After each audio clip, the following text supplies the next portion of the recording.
And we are live, gentlemen. Welcome back to another episode of the Mecca of Banter podcast. I am this week's host, Henry Wind. You can find me on Twitter at Henry Wind. I was thinking all day today of whether or not I start this week like I start every week. I need to hear it. It is a troubling day to be a Manchester United fan. It is a troubling day. In the news, that is the Glazers, that is Mason Greenwood, that is the weekend, it's just a troubling day today. It's a whirlwind of a club per usual. And it's been a tough one today, but we're not here to dominate the conversation with Manchester United. I know, different people's Twitter profiles are being blown up by Manchester United. We have Arsenal fans that are coming United fans. Crazy shit's happening when you're the biggest club in the world. But let's get into the fellas. We have a lot to talk about today. Let's start off with the man who can celebrate this week, Andy Hoover. How are you doing? I mean, I'm great. I could not be more excited to be here today. All those words that you had in the beginning touched my heart. I needed to hear that. Dobe said last Saturday that it only took 2 weeks for him to delete his Twitter account last year, and it feels like we're about back. So, I don't think you've known. I've been active as shit today, man. I've been all over the place with United Twitter today. Welcome. Happy to have you, Hoove. I'm stoked to get into our game, our recap game. Butch, how you doing today, man? Fellas, it's great to be here, man. I'm doing good. Big win for the boys this weekend, and I got to watch United lose sitting next to Dobes. It was a freaking great day, bro. Go ahead. For our listeners, it's a miraculous thing. Liverpool gets a win, and suddenly Butch is available for the podcast this week. We're not saying it's a conspiracy, but we can't deny that those two things have been correlated. So thanks for being here, Butch, and we're excited to get into your game as well. Yes, thank you. Lucas Winkleman coming off a dub today. How you feeling? Really good. Not a pretty win whatsoever, and I know we'll dive into that, but 3 points nonetheless. Stoked to a lot of weird things happen in the games this week and a lot of red cards. Can't wait to talk about the refs collectively specifically, but also I know we were together most of us were together for all the Saturday games together, so being able to watch that with the boys is always good, and seeing live reactions, both good and bad, was really fun. So stoked to dive into that. I don't think we could have live streamed that one. Like that was one of those where my reaction was definitely not too many bleeps. Just a bunch of bleeps. Nick Hayflinger, man, you're looking a little solemn over there. You poured a glass of wine before we even started the pod tonight. How you feeling? A little Pinot. Yeah, not great, but hey, we're here. I'm only here so I don't get fined. Louis City put on a great performance, so love to talk about that. Fantastic. Well, thanks for showing up, man, and glad you got your wine to get you through. And last but not least, Connor Sindobri, how you feeling today, man? Fellas, man, I'm feeling pretty good. Monday's been great. The United news has been sort of up and down. With the Greenwood situation, everything's sort of going on. But yeah, a tough weekend. I think that's one of those where it's early in the season. I have a lot of positives that I'm sort of going to take away. If anybody thinks there is art, trust me, you will hear them. Because first thing I just want to say is that St. Louis City is like one of the, if not the most electric team and the most important team in my life. So that's all I'm kind of focused on today. So if you guys want to talk City, I'll talk City. Maybe United, we'll see. Good to see you guys. You said I've said this once. I'll say it a million times. St. Louis City till I die, bro. Till I die, baby. I love the MLS. There's nothing better. Well, gents, it's good to see you per usual. We do have a lot to dive into. We have a weekend recap of shambolic refereeing all around. We have some messy news to talk in the MLS roundup as well from the St. Louis City domination last night. And we also have a return of a draft, a Mecca ball knowledge draft of a front three. So stay tuned for that. And finally, we're going to finish off with a factor cap. So let's jump in with the weekend recap. Butchie, a 3-1 victory over Bournemouth that I did not think that you were going to get a couple of different times throughout the game. But talk us through it, man. How do you feel? I feel great, man. It's a great day to be a Liverpool fan. Let me tell you that. Butch, this is the first week that neither of them said that in I don't know how long, and it was very nice to not fucking hear that line. I may say it 10 times during my segment now just to get it out. Go for it. You know you're lying now. The game itself started very interesting because Dobes and I had practice, and jokingly, the game hadn't started yet. Jokingly, Dobes goes, Liverpool's down 1-0. And I said, shut the hell up. It was like 8:58. 2 minutes later, I'm pulling out of the parking lot, and it's 1-0 Bournemouth. And I'm sitting there, and I'm like, what the hell's going on? Like, Dobes, like, is he freaking psychic or something? So then, obviously, I got there a little bit late. I had Winks, what was it, like 30 minutes in? I got there 35. So I missed the Diaz goal, which was absurd, by the way. That was Diaz a great finish. It was awesome. It was awesome. We wished you were there for that one.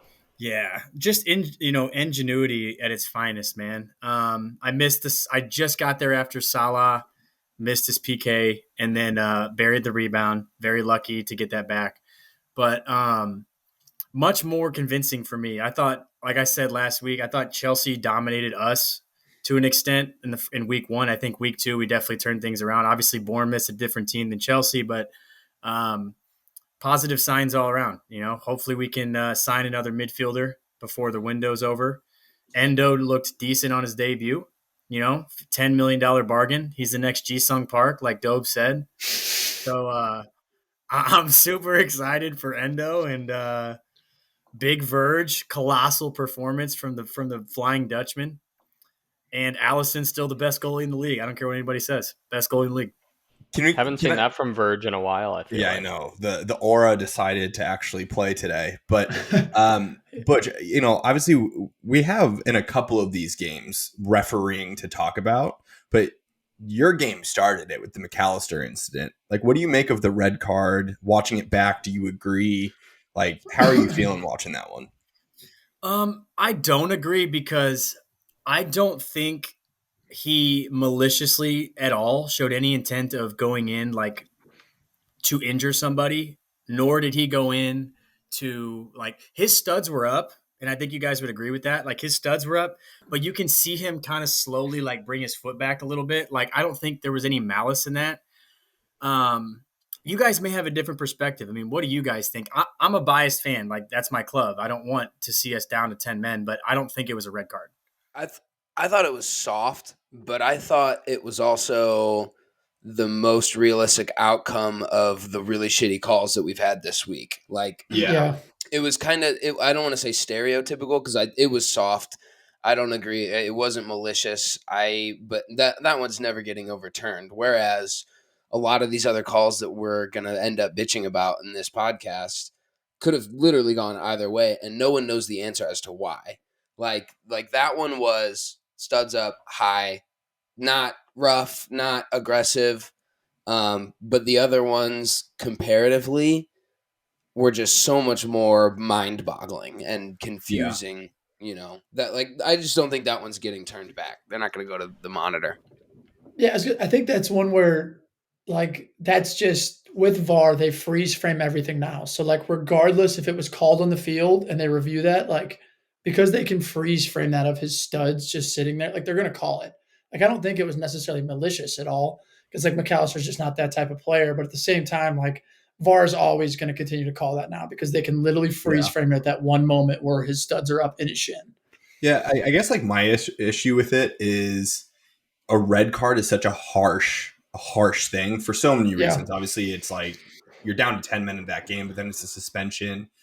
I just feel like in a tackle like that, he gets a yellow for it. No one bats an eye. Everyone says, yep, like maybe a little bit of a clumsy tackle. I think the other team says, yep, like, potentially maybe stopping a counter at the top of the box. I mean, that's a generous thing to say, but I don't think anyone bats an eye. But then it's just under such scrutiny when it's red straight off the bat. It's like, it's just taken so far for no reason. I think that was like the first call of what ended up, like you said, Hoof, being a ton of calls this weekend, that like we more and more as the seasons progress with VAR, we know less and less about the game.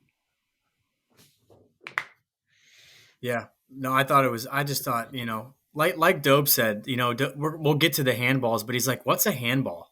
So it's like, what's a malicious red card in their eyes? Like, I just wish the standard was a little bit more, transparent, clear. Transparent. Yeah. Like, I just clear for us.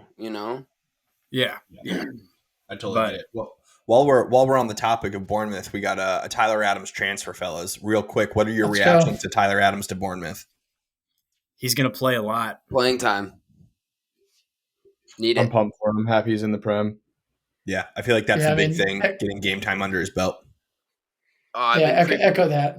I've been best creeping best league in the world. Leeds Twitter's dude. Those guys. They had kind of have like mixed reactions too. Some people are like going to miss him, and some people are like, "Get the fuck out of our club." Yeah, they're like, it's crazy. These old guys that I read are like, great attitude, total respect for the club, did everything for the badge. And everyone else is like, could have fucking played a year in the championship, buddy. Good riddance. See ya. Like, I think their reactions are wild. But shout out to the people that let's say shout out to the people that put the relegation clause in his contract. Yeah, big whoever did that to let him get out like that. Because biggest thing, let him play in the Prem, best league in the world. Let him continue to develop. So good all around. Fantastic. Moving on to the game of the weekend, Tottenham United. Andy Hoover. Andy, do you want to start? You want Dobes to start? How do you want to go through this? You want to take your swan song, your victory lap now, or later? Take that shit, Hoove. Let's okay. Yeah. You guys earned it. So we're talking about a different Tottenham here, boys. Completely, wholeheartedly, undeniable. We are talking about a team that is like 1,000 times more fun to watch. We've not scored a goal with an attacking player yet. That's a fun little stat.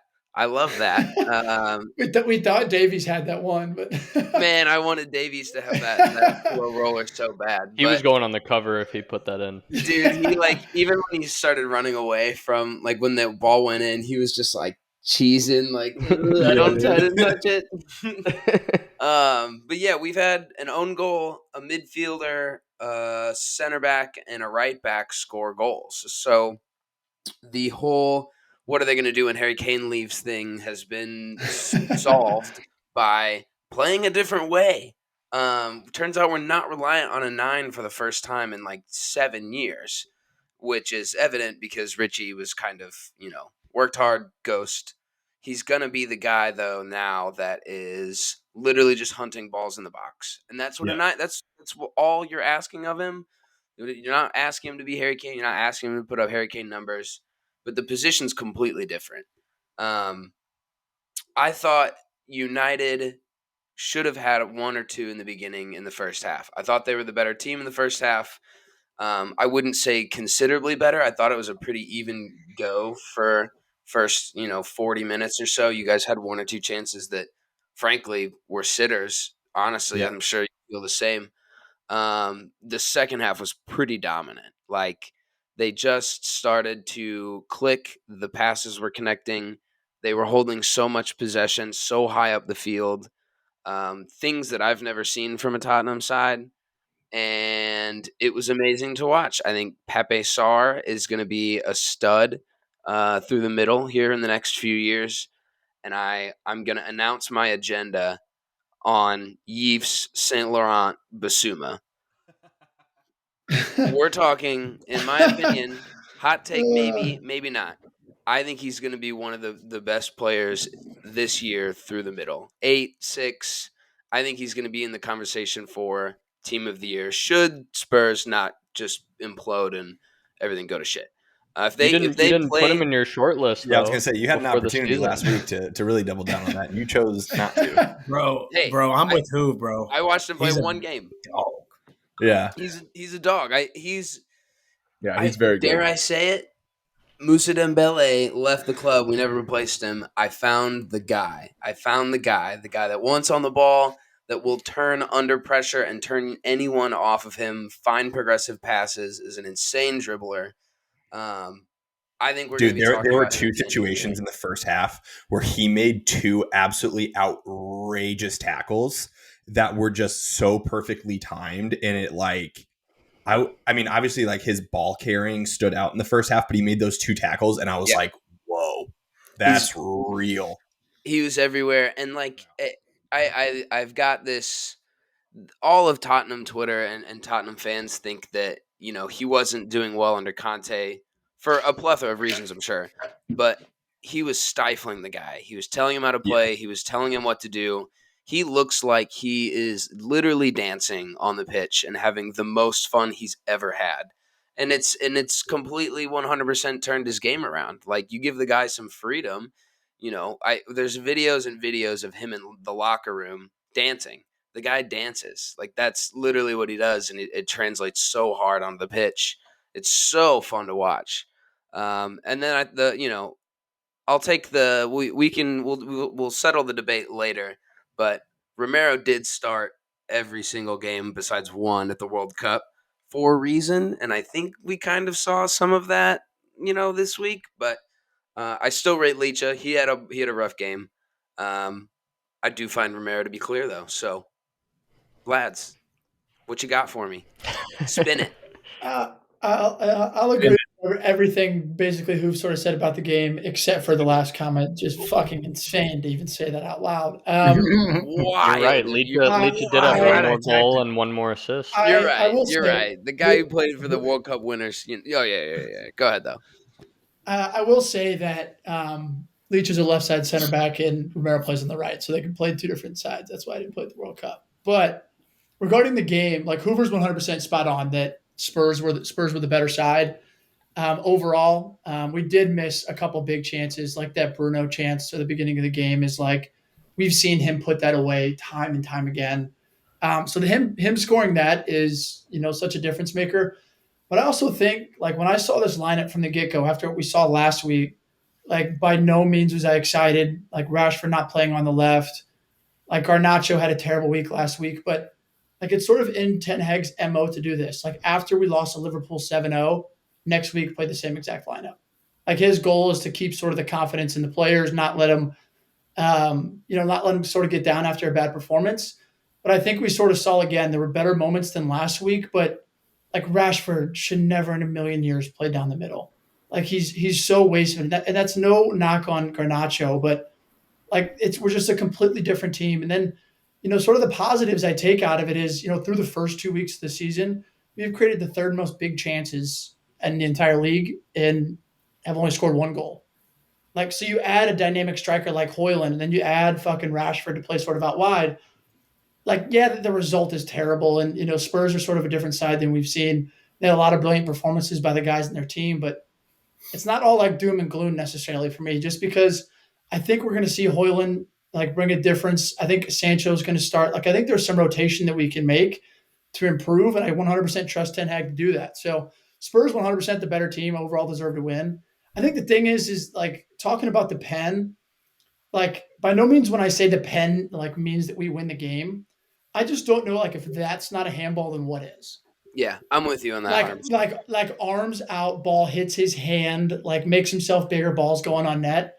And that we've talked about it in all our games, which is crazy so far, about the consistency of the refereeing. Like, I think if we get the Onana call against us the week before, I genuinely think we get that PK call this week. Like, I 100% think that we get that. But overall, shocking performance. Hate to lose 2-0. Definitely some positive moving forward, but got to get it right quick. Yeah, I think the only thing I'll add to it is, I'm watching obviously all of these games, and I'm seeing all of the other teams, and United just don't look like there. Like they don't look. We're 2 games in now, and it's the second bad performance in a row. They just like don't look all the way together. Martinez, like, I mean, you all know how much I love Licha, and obviously seeing the game from a center back perspective, it's like Hoove with wingbacks, man. You're always going to be critical of it. There's a lot of movement that's happening in Leach's game right now where he's like stepping up into the midfield. He almost took a second yellow against Wolves that we all called out, that like he almost took that. And I don't even think necessarily that the own goal, he was in the wrong position, but like there was a couple of times throughout the game that like he was just in just drastically different positioning than he was last season. And I don't know if that's like a coaching adjustment that Ten Hag's trying to get him to play in like the midfield a little bit more. I don't know, but so far it's just not working. And like, I don't want to press panic. Obviously, you all know how we started the season last season, and we turned around and had a great season. So I don't want to press panic, but there are a couple of things that just aren't clicking. I would love, if Højlund's healthy for the weekend, I'd love to see him go. And if not, I'd like to see Sancho or Martial start in the 9. Tony. Yeah, like something like that, just to get Rashford out on the left. Like it's 2 games in a row that he's ghosted, and I hate seeing it. So, Nick, I'll also say, bro, that Martinez own goal. If Davies was half a footballer, that's not an own goal. Yeah, Davies completely whiffed, and Licha went to block it if he hit it, and it just fucking hit off his foot. Oh, I don't think that ball goes in the net if Davies doesn't whiff. Like that's what I mean, 100%, dude, 100%. Nicky, I know you've got a stat you're ready to pop out for me. No. It's no stat. I'm a little shocked that you're so quick to like. You want Højlund in, and then you want Rashford to move to the left. Does that mean your star wonderboy Garnacho just sits the bench? It means right now, yeah. I mean, he's the still a standards aren't teenager. there. Yeah, like he's I still think a teenager. Yeah, like I think he has a lot to develop, and yeah, like I'd say the same thing about any of those guys. Like, you know what I'm saying? Like if we signed, like if we hypothetically, I know that we didn't, but like if we signed Neymar instead of him going to Saudi Arabia, yeah, I want Neymar to go against Rashford if who's starting in that spot. Like I absolutely want the best guys to do it. And I just think like when you look across the field, there are players that their best position, they're not playing in that position. So Rashford's best position is a left winger. He's not playing left winger right now. There's a time Bruno's best position is a 10. Like later on in the second half, he got moved out to right wing. He was playing like an 8 role. Like right now we're playing our best people out of position. It's not going to work. Yeah, there's a pressure that comes with starting too. Like being a teenager, based off his stats, statistically, if you compare like him and Ronaldo, which I get is a massive comparison, but like he's ahead in terms of goals, games played, assists, so on and so forth. But I also think that he's so used to coming off the bench where like he may be down in a game and there's no pressure on him to necessarily perform. Sure. Like to where you start at Man United, it's a whole sort of different just like animal, and he hasn't lived up to it. When he wasn't starting, you guys were like, "Oh, I can't wait for him to start." 100%. Yeah, because you think based off of sub appearances, you think he's ready. And last year, Rashford was a ghost for you, and now you just are throwing Garnacho out when Rashford goes to the left side. Yeah, I would start. Rashford's a 30-goal scorer on the left side. Okay. Yeah, I'm just asking. Yeah. I agree with you, Dobes. I think that we mentioned it a lot last year. And we even talked about it a little bit on Saturday of how, like, pound for pound, he was one of the best super subs, one of the better super subs in the league last year in terms of just producing coming out of a sub. But then, yeah, you take the age thing into account, and I think it makes perfect sense I was throwing up a lob to Nicky because we have to talk about it. But our man Mason Mount connected 18 passes, lads. It was 14. It was actually 14. Oh, sorry. 70 million. I mean, if you're going to talk shit, get it right. Come on now. Oh, he attempted 18. That's what it was. Which also still not great from a center midfielder. My man was ghosted. He was gone. He doesn't know how to play next to anybody. Scott McTominay. Where's the future there? What are we planning for old Mason Mount? I mean, like it's you can judge early, or you can give it time. Like there's very few players that can necessarily walk into a ever changing United team and just fit directly in. So I think you got to give it time. I think the one thing that goes unnoticed is like his work off the ball has been like exactly what we expect. I think he has to get sharper. Like he has to get much sharper. And I think the biggest issue that's going to come from Mount is Bruno Fernandes is going to play 10. Like Bruno Fernandes is not coming off the field. So like I think Mount is going to be one of those where there's already fans calling for Ericsson this weekend. So like it's going to be one of those where you got to give him a little time to sort of integrate into the team. But at a club like Man United, that doesn't last forever. So he needs to start performing. I'll double down with that, Hooven, and say like it is a problem that needs solving. And my patience will probably be extended another couple of games. If Mount was like Ten Hag's key signing this season, that was the guy that he wanted. I have to trust that he has what he wants. Like he has a plan in place. But like my patience will be another couple of games before I start. So I agree. I think it's a problem that needs to be solved. But you're right, man. It's tough for a manager to come in and completely reshape how you and your entire club and specific players play every week, and churn out results, kind of like Big Ange has done. But you're right. It's not for everyone. It's not for everyone. So the roller coaster of a Spurs season with this start is going to be even higher and lower, bro. They're going to be entertaining, baby. They're going to be entertaining. It's just nice to see you smile. That's all I'll say. It's nice to see you smile so much on this pod. Somebody else. Let someone else go. The next game we have West Ham 3, Chelsea 1, in what I'll call the most expensive loss of all time. Nikki, you have some explaining to do, number one, but what the fuck, man? I think we all came on here a couple weeks ago and said, with this amount of money spent, and it's only gone up since we talked about it, it's title or bust. They signed a goalie today. They sure did, from the New England Revolution. Did you know that? They did that today. Yes, I did. For Kepa's departure. So what the fuck, Nick? What's going on? Not great to be a Chelsea fan this week. I'm not gonna try to put some excuses on all of it. I mean, obviously, a 3-1 loss to West Ham is not great.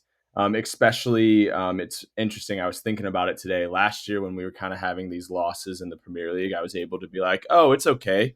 We still have the Champions League." But that is not a thing this year. So every single game, we're pretty much fighting for a Champions League spot. So us losing 3-1 to West Ham is not great. That certainly does not make me happy. I will say the only thing, Gallagher should not see the pitch.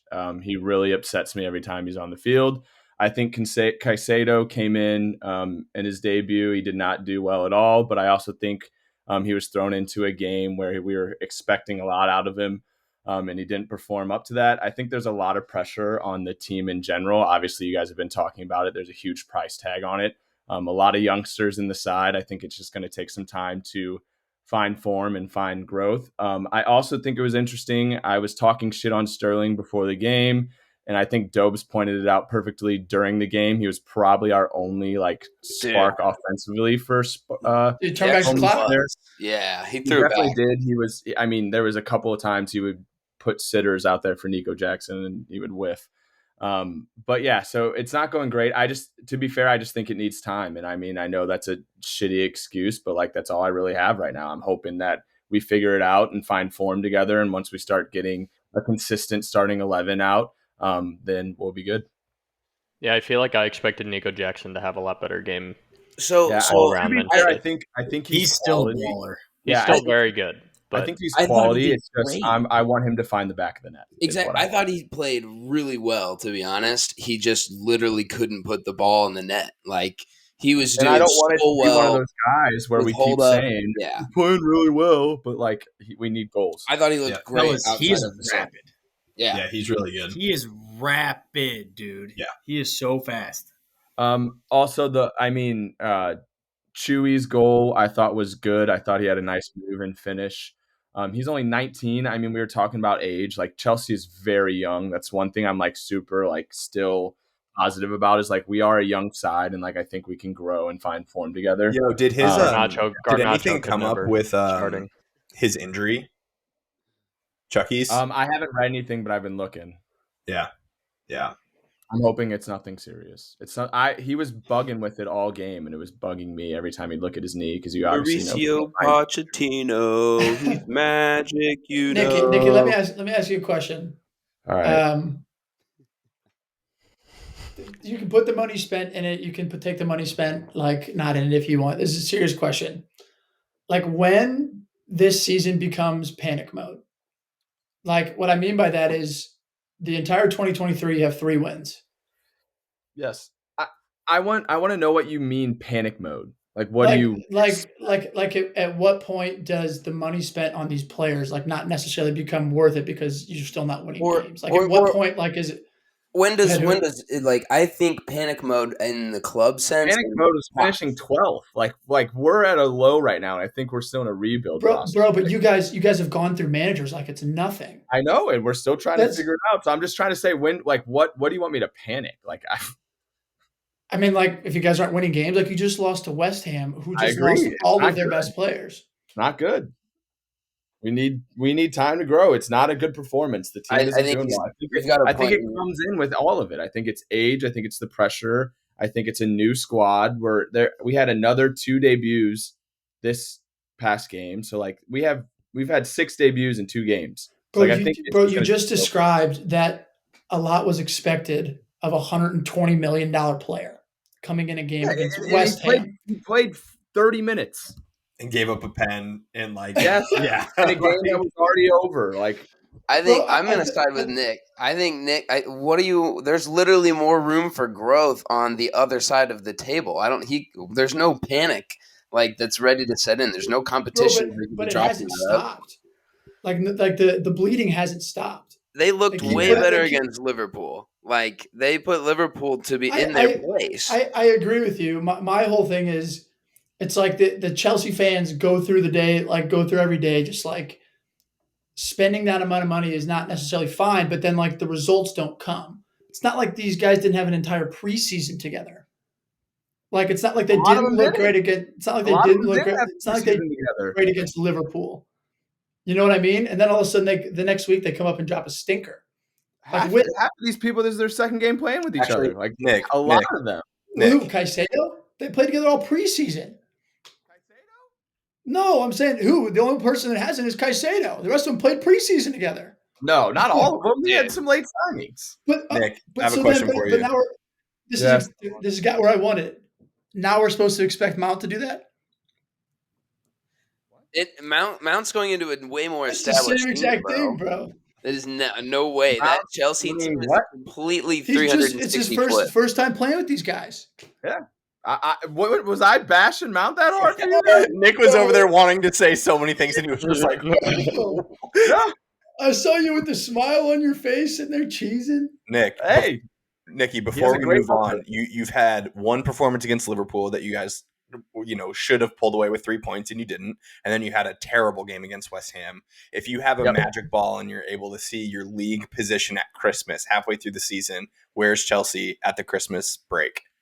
Shit.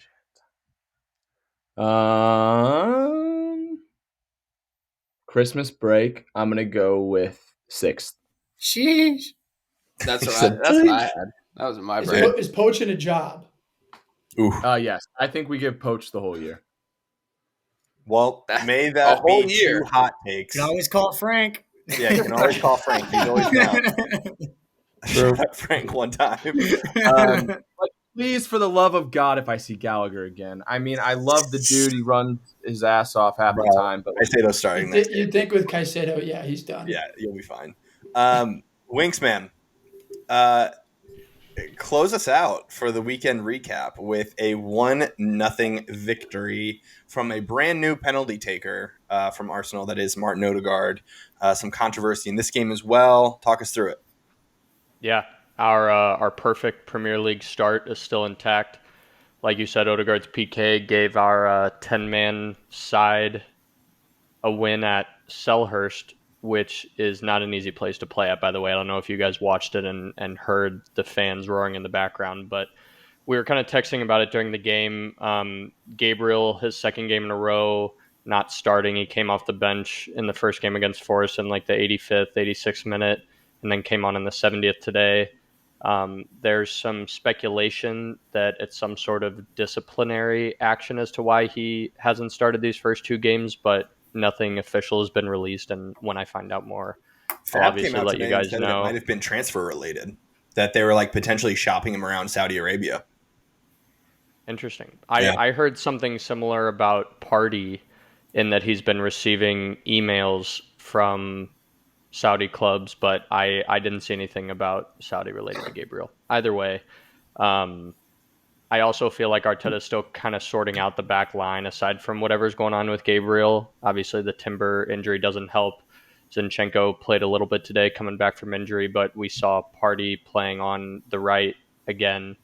And I honestly really liked it as we kind of rotate into that back 3, moving up the field, and he's able to sit in that 6 role when we've got the ball, and that obviously allows Rice and Havertz and Odegaard to play further up the field, so Odegaard can support Saka on the right side and cut in with his left, and so on. Also thought Nketiah played really well despite missing a few chances in the first half. I feel like we talked about it a little bit last year with him stepping up with the first Gabriel Jesus injury, but since he came back from loan for us back in like 2020, I think, and he's continued to see the field more, whether that's due to other guys getting injured or not, I think that he's progressing really well and kind of starting to grow up in that position. So that was good to see. Also watched Mikel Arteta's post-game press conference, and in his words, Declan Rice absolutely bossed the midfield today, and I couldn't agree more. If you look up his heat map, I think the entire field was red except for like the corner flags. It was insane. I think on both sides of the ball, we saw him winning tackles, holding up play, sending guys through, especially in that 1-2 in Nketiah that he tried to chip Johnston on. But he was absolutely phenomenal. Saliba also with the most touches, interceptions, and clearances on the day. And then that trademark last man tackle inside the box that was just absolutely perfectly timed. Great all around too.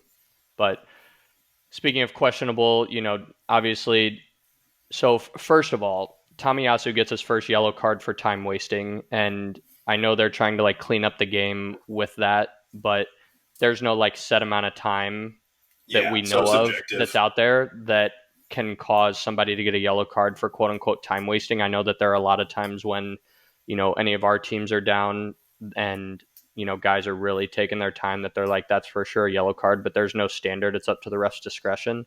And so that obviously sucks that he's kind of has to play on edge for that. But that second yellow on Tomiyasu was very questionable as well. I think that was a clear dive, but then on top of that, I think that the no foul for Eze in our own 18 was also questionable to an extent.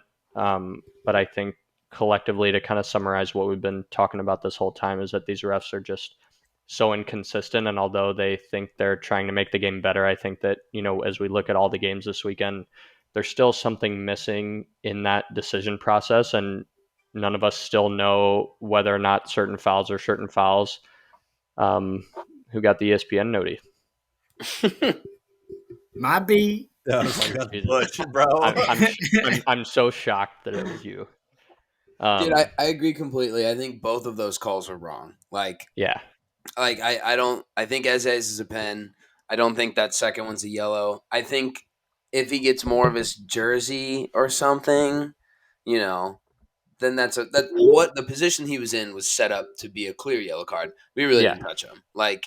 Yeah, but I also think if he doesn't get that first yellow for time wasting, that's a perfect opportunity to make a tactical foul there. Yeah. Although I don't think that he did that, but they were on a break, so that would have been a great opportunity for him to make a tactical foul had he not gotten that first yellow. But I don't think that he necessarily did anything wrong. Butch, mute your damn phone. Jesus, it's not dude. me. That's not me. I promise. Dude, I think even the first yellow card is frustrating to me. Yeah, because like there was the rumors came out, or it actually came out that the referees were gonna like crack down on that, excuse me.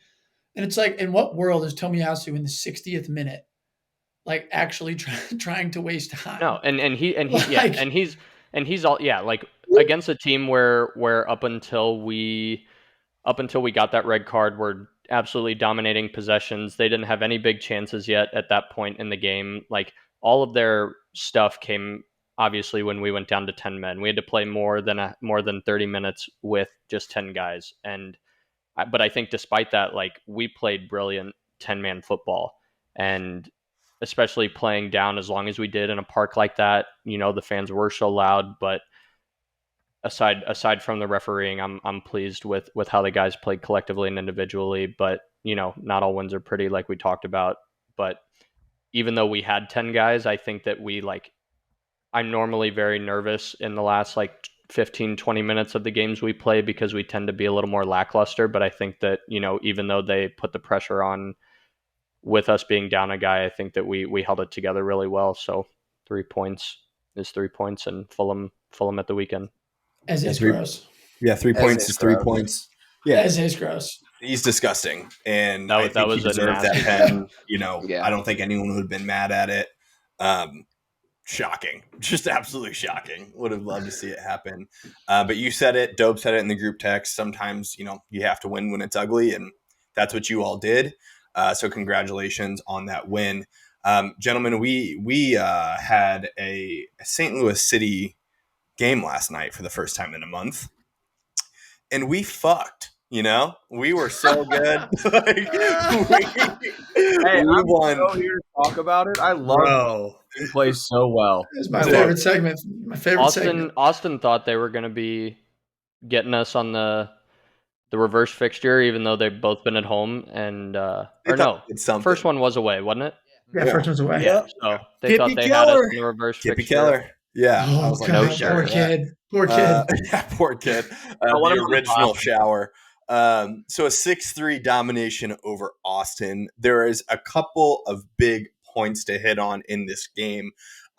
First and foremost, we had an almost perfect performance out of Leuven last night. A 9.7 on FOTMob, 3 assists, and actually unreal defensively as well. Made a couple of amazing track backs. 35-yard missile off the crossbar. Unbelievable, man. That guy is just doing it. Perhaps not as sexy of a comment, but Berkey made some of the biggest saves I've seen him make this season in that game. It was a 6-3 game, which is a hilarious scoreline. That game easily could have been 6-6 if he didn't absolutely stand on 100%. His head. Yeah, so major shout outs to Berkey. But the big thing here, fellas, is we got 2 debuts. We signed a guy, and then we had a long-term injury come back. So did anything happen in this game, even outside of these 3 points that you all want to hit on? But what are your thoughts on the debuts? How are we feeling?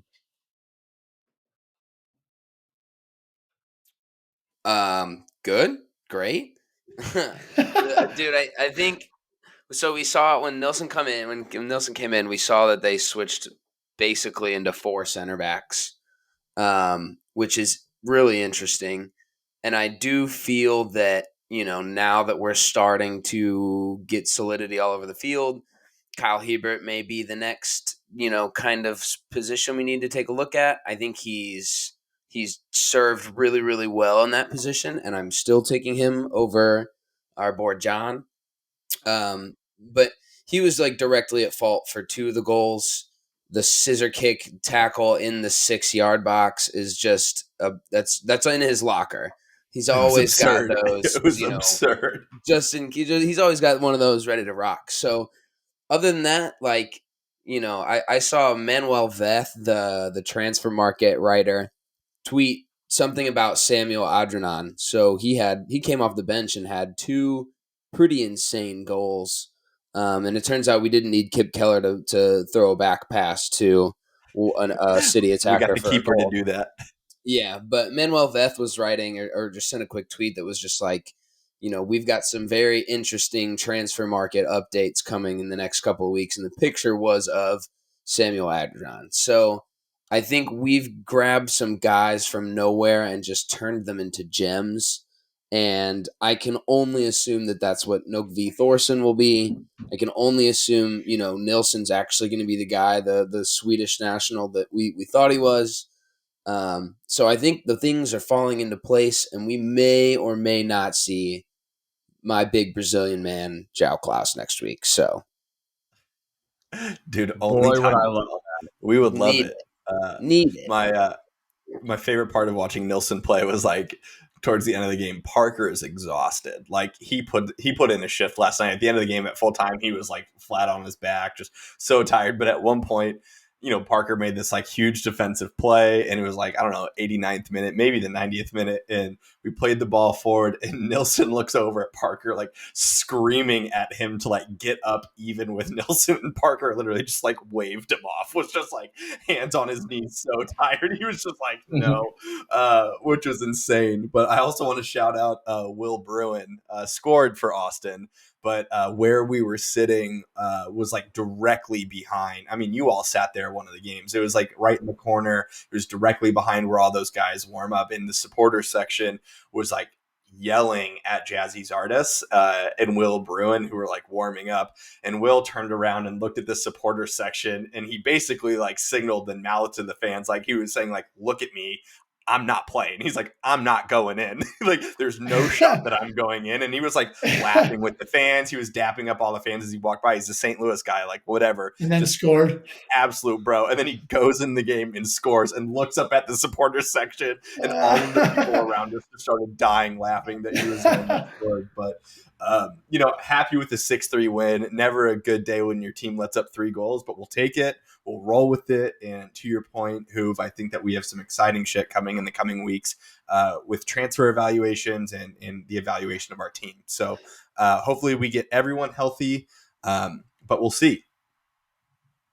So let's roll, fellas. Are we ready to move into the Mecca Ball Knowledge Super Draft? This is the second round, and these are fun. This was fun. We had a lot of engagement on the socials. My record is 1-0. I feel great about this. It came down to the wire between Winks and me, but I came away victorious. I said it at the end of the episode. I felt so confident in my midfield 3. We are now going to draft a front 3 from the Premier League only. So if you weren't with us last week, we're going to do a snake style draft between the 6 of us, which means we're going to go down the order, back the other way, and down the order again. We're going to have 3 picks to build our perfect midfield 3. Nick Hayflinger. Midfield? Sorry. Front 3. Cat. Put it out, team. Before we start, us doing Premier League only is insane. But yeah. I love it. But before we start, I have to talk a little shit on myself because I was so confident in my midfield 3. I was about to say something, I got one single vote, and it was myself. Dude, I texted clown. I texted Hoove and Hen. I was like, "This isn't going well, fellas." And I looked who the vote was. It was me. I was like, "Oh my god, dude!" And Nick, to your point too, bro. I give you so much shit on your picks, and you crush it. You got so many votes on yours. I think when you look at the midfield 3 and you see Tony Cruz in there, you're like, that's a good pick. But for me, him being the number 2 overall pick was the most crazy thing I've seen. Hey, you got the clicks. I'm telling you, the graphic matters. Okay. Who got third last week? I know you won and I got second. Do we remember who got third? Was it you, Nikki? Probably Nick. It was probably Nick. Yeah. Okay. I think one thing that I just thought of that I want to do is for the whole season as we do this between whether it's center backs, keepers, starting keeper, backup keeper, whatever it is, I want to start keeping a standings, and we'll do a 3 points for first place, second losers got to do 2 for something. Second, ball knowledge, and then at the end of the season, we'll see who's got the most ball knowledge and kind of. So I'm going to start keeping a record of this. Well, listeners, if you have any ideas, let us know. We'll be down for all ideas. But Nikki, explain to us the draft order here. How are we going? Click it. And then Winks, do you want to run it? Yep. We're doing a live draft generator right here. Ready? I'm clicking it. Let's see what we got. Oh my God. How does it go? Him again. Butch with the first overall pick. Winks at number 2. Who? Winks at number 2.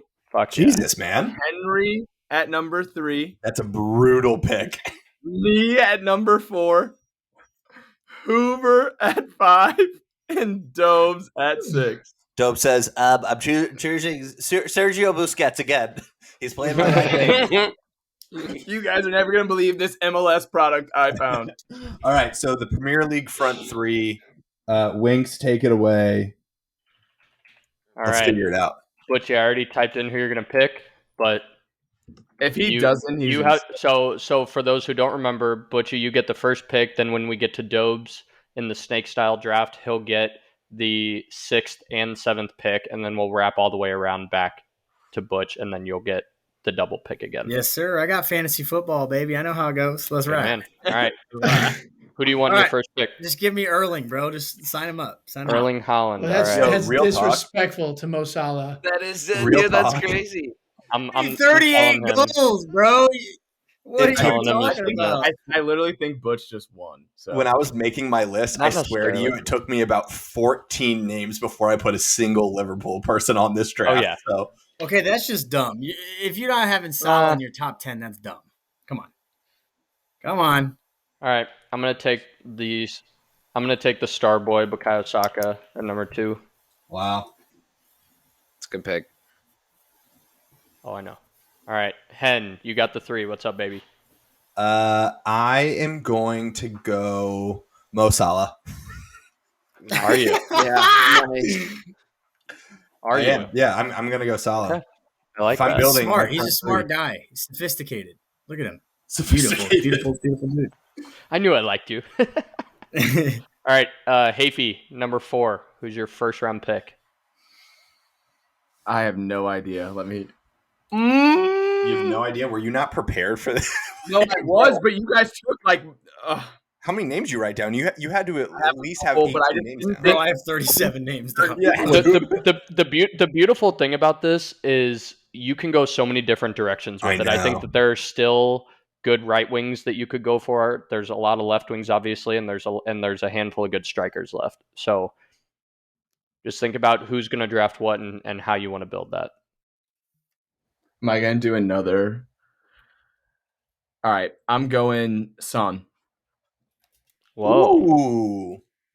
Who's like, okay. ooh. All right, Goof. If he gets Sonny, Mr. Hoover. This is fifth this pick. is the issue here because I don't know who Doves is going to take because I need that wraparound pick. Yeah. But I know he can't take 2 out of 1 category. So this one may He be might. wild. He could go 3 strikers. I guess he wants to go Because- three Rashford strikers, he being can go one three of them. strikers. That's another thing. I have Rashford in both of my left wing and striker category. So, in true, After I just spent the whole time talking shit on Rashford. Yeah, as a striker. you're gonna have to take him, dude, because I'm not gonna. Do I take him off the left? I'm gonna take Rashford off the left. No. False. I'm taking Isak through the middle. That's a huge pick, Good bro. pick. That's a W. That's a big pick. I had him on my short list. I did Same. too. Same. Look at Dopes. He's pissed. That was his pick. No, Damn it. it wasn't. He is on my list though. He's on my list as 9s. I had to cross him out. I think for me, the next 2 clear picks are both left wingers. Same. I don't know about you guys. Yeah, it just depends on how I want to set up my 3. So that was a great pick, Hoove, because I'm leaving unless Dope myself. sets it up a certain Yeah. way. I'm leaving myself with 3, and I want one of them more than the other one, but I don't know. I don't know. All right, I'm gonna do it. I just talked so much shit on it. Rashford's gonna be my 9. Rashford's playing through the middle All right. Holy shit. because it'll look good on the graphic and nobody will know where he's playing. Yep. I don't want to do this, but I think I have to do it. Do it. I'm going Martinelli. Whoa. I may be shocked by Martinelli, but when you have to think about it, from Erling Haaland to all the other number 9s, there's such a massive drop off from him. So therefore, I went with who I think is one of the most dynamic left wingers in the league. Not to say he may be the best in somebody else's eyes, but he's right up there, if not maybe just behind Rashford. I like it. I think that Martinelli's known for just taking on defenders as soon as he gets it on that left wing, and I think with Rashford cutting inside, he's going to get a lot of balls across the box. So I approve. But on the wraparound, Mr. Hoover, I've got two. I got and multiple Mr. left Isak. wingers. I got left wingers better than fucking Martinelli. I'm gonna go Dr. Dribbling himself, Mr. Matoma off the left. That's Matoma, great, bro. That's a great one. Great pick. I'm building. We've got something hot cooking over here, boys. Who've said it earlier? He's got an agenda. I've got and he's sticking agenda. to it. All right, Heifi, you picked Heung-min Son on the left. Your first pick. Who you got? Round 2. Nico Jackson. Can I do it again? Do what again? Get third place? Sure. No. Nah, bro, you've already used him in the midfielders draft. Sorry, sir. What? No. I mean, sir. Sorry, sir. The moment you said that, I knew where you were going. there. I wanted this person more anyway. I mean, you can use him if you want. I think it's fair. Some I think people it's may fair. say this is hot, but I think I'm going to go Phil Foden at right wing. Yeah, that's not bad. I mean, No, I don't think that's hot. he can slide it. I would have let you take Silva for sure. I would have let anyone been. I like Phil Foden anyway. Yeah. Foden could have played anywhere in the front 3 too, for real. Yeah. Mm-hmm. You play false 9. Yeah. Dingle. All right. What position? Enrique. Never mind. You guys go. Is Rashford still on the table? No. Yes. Jobs took him his first round. Nah, bro, he's my number 9. Oh, yeah, you you went- did take him 9. I was like, holy shit. I went him first. Dude, I was about to be so stoked that he was still on the table. I'm going to go. Ghost that he was this last week that you guys said. Yeah, bro. 31 goals last year. Okay.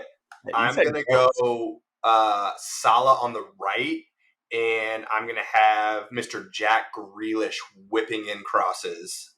Yeah, Working on the left. yeah. He was my Second last best left winger. That's a good pick. Thank you. Dude, I took Matoma over him. I think he does. Dude, Matoma is a sick pick. Telling you. His goal this weekend was That's just disgusting. a lot of trust that like our followers have ball knowledge. Yeah. We'll be able to tell. Yeah. All right. Here's what I think. So Butch picked Erling Haaland. He's got his striker sorted, so I think I can get away with not taking one here and get a good left winger, but you put Rashford at the 9. And that pretty much all of the left wingers I had picked are gone. So I might pick a good right winger that's still available and just put him on the left. And I'm gonna go with Almiron from He was Newcastle. on my list. Whoa. He was on my list. And I'm gonna play him on the left. list. That's insane. That's a crazy pick. I had him down. Fellas, thank you so much for leaving me with Luis Diaz on my left wing. I appreciate you all so much. You can might have have him every you day might of have the just week. lost the draft you with just Erling sold. Haaland. Okay, yeah, Luis Diaz 2 goals in 2 games. Mason Mount's got. On my list, bro. I didn't have Luis I Diaz. don't- winger. I Brother. have Callum Wilson ahead of him. You are a clown, bro. Ronald McDonald looking ass boy. Bro, I'd rather play Gakpo over there, Nunez over there. You guys are all just haters, bro. You're just haters. I'm sending your parka back. I'm gonna write dick cheeks on it. He scores 1 sick goal this weekend. All All right, right, who do we have next? cool. Who's going to be on the right then for Oh, you? yeah, you get to round this out. I think there's again. a couple good ones still left. Yeah. Okay. So I got Diaz, Holland. My right wing. Shit. I'm definitely not taking Anthony. He can shine my boots. I'm gonna go with Moussa Diaby from Aston Villa. Huge, man. That's great. That's who I was between. That's who I was. Draft's on. Yep. I think he just lost with Erling Haaland. No shot I lost. Wow. You did. Wow. That's crazy. All right. So you took Mr. Diaby on the right wing. All right. I've got my winger sorted. So I think there's a lot of ways I could go with striker here.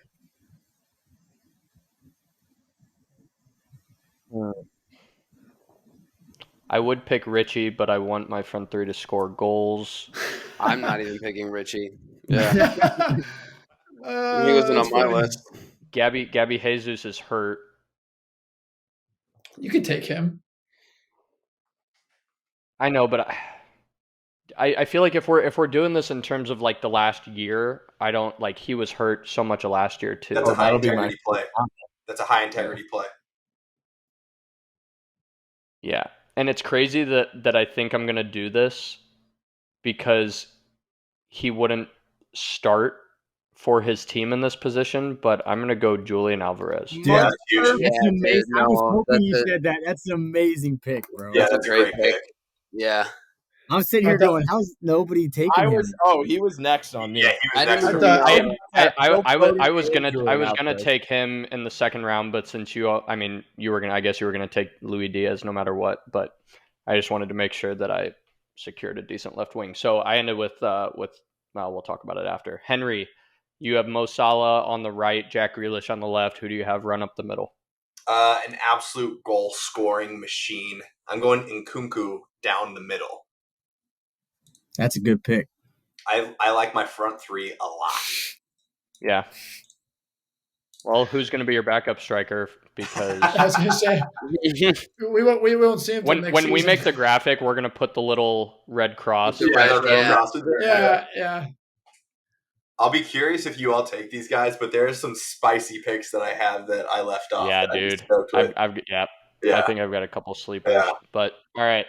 So you landed on Nkunku as your striker. Hafey, who do you have going up the middle? You've got two wingers. I wouldn't blame you. Dude, Hoyland's right there for you, bro. But if we're counting Nkunku, like, you can take one. You could also run Don't say it. Garnacho up the middle if you want to. There you go, bro. Problem solved. Let's see this ball knowledge. I'm going Antonio. Big Dick Mick. Antonio. Damn, bro. Oh man. Nikki, I put 29 names on this list. Mikel Antonio isn't Bro, this. I got like- Nikki, I got like Mikel 35. Antonio, you're all right. I would have my taken God. Hoyland. I would have taken Hoyland before him. 10 goals last year on that West Ham team. Come on. That's All great. right. That's great. I love it. Hafey picking his striker for pure clickbait. Mr. Hoover, who's your third pick? Mine's also probably going to be clickbait because we're kind of hosed on the right side. I still think there's a good one that could have a phenomenal year. Yeah, I think so too. What'd you say? I said I think there's one guy in particular on the right that could have a phenomenal year for his team. Shit. Well, I don't have him on my list. Whoever he is, I don't have it. I would tell you, but I'm not gonna. Dude, this one, I'm going to get Spit clowned it for out, either of these picks. But, dude, I've got, like, hope they pan out FC up top here. No, I can't even do it. No. I think Mbeumo scores more goals than Declan Kulusevski. So who are you doing? Kulusevski. Brian Mbueno. Oh, I dude. hate it. I don't even really like that. Mbuemo would have been a sick pick. I think I think he will contribute more than Decky, but I think in like a front three, the way that I'm shaping it, we got two dribblers on the wings, one guy who picks up, receives, scores. I don't know. Very similar to my mindset, Hoover. I like the pick. I think personally, hold on. Got I'll a wait big for I'll boy wait up for I'll wait for Dobes to pick his right winger before I say who I was thinking you might go with. But Dobes, you've got your last pick. Round out the draft. You got Rashford on up the middle, Martinelli on the left. Who's Who's on your right? I think I have to do it if we're going to count it. I'm surprised Nicky didn't take him. You can do it. I think I have to. I'm going to take Bernardo Silva. I have a few other names on my list, but I think that for the graphic, I think he's like a what honorable mentions. Honorable mentions. Good votes Yeah. on my midfield. Honorable mention 3 that when we listen to this at the end of the season could have an absolutely bonkers season. Yep. On the left, João Pedro.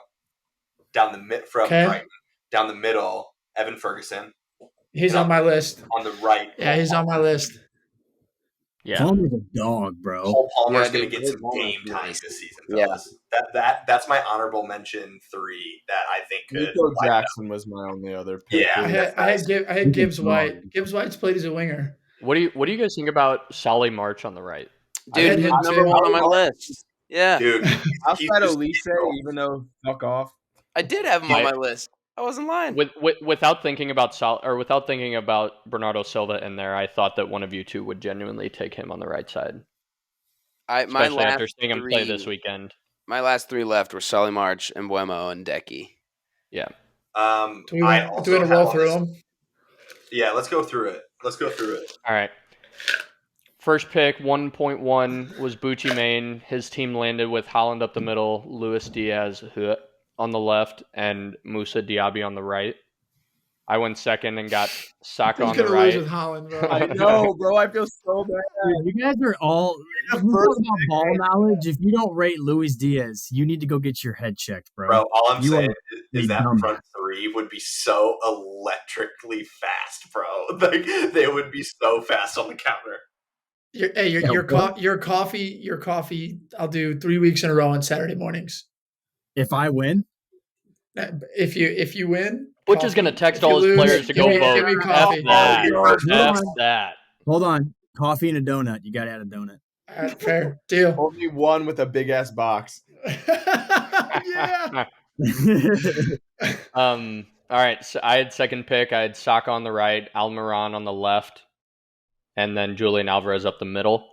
I'm pissed I didn't take Julian Alvarez. Yeah, that's a great pick. Yeah, I like that. But I would have taken Isak and Matoma before him though anyway. So I think you did the right thing.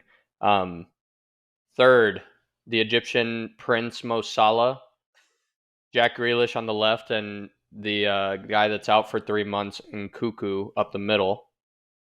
Bold. Hey, and then you have no room to speak on this ball knowledge. Want to know? Fair. We'll see if that holds up this week. But Mr. Hayfie went 4th overall.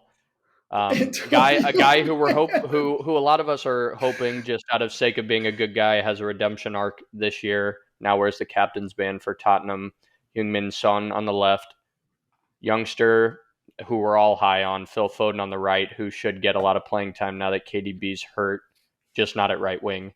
And then out of nowhere, and I mean nowhere, Antonio up the middle. Out of nowhere. Good God. Man's proven in the before Nico Jackson. Before Nico Jackson, before Darwin, before Hey, in his defense, I bet Antonio bags 1 at West Ham on that Chelsea team against West Ham. In that game, in that situation, I bet he runs and crashes the 6 and doesn't whiff on that ball like Nico.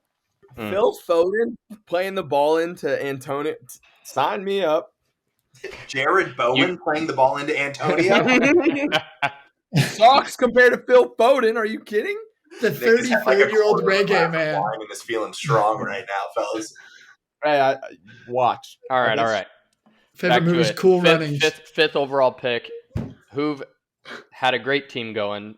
Isak up the middle. The dribbling magician, Mr. Matoma, on the left, and then his hometown boy, Kulusevski, on the right. We're all going to lose on one of our players. We all have 2 really good players, and our third is just a fucking crapshoot. I don't know. I think mine's pretty strong. I don't know. With Dobes sneaking in Bernardo Silva there.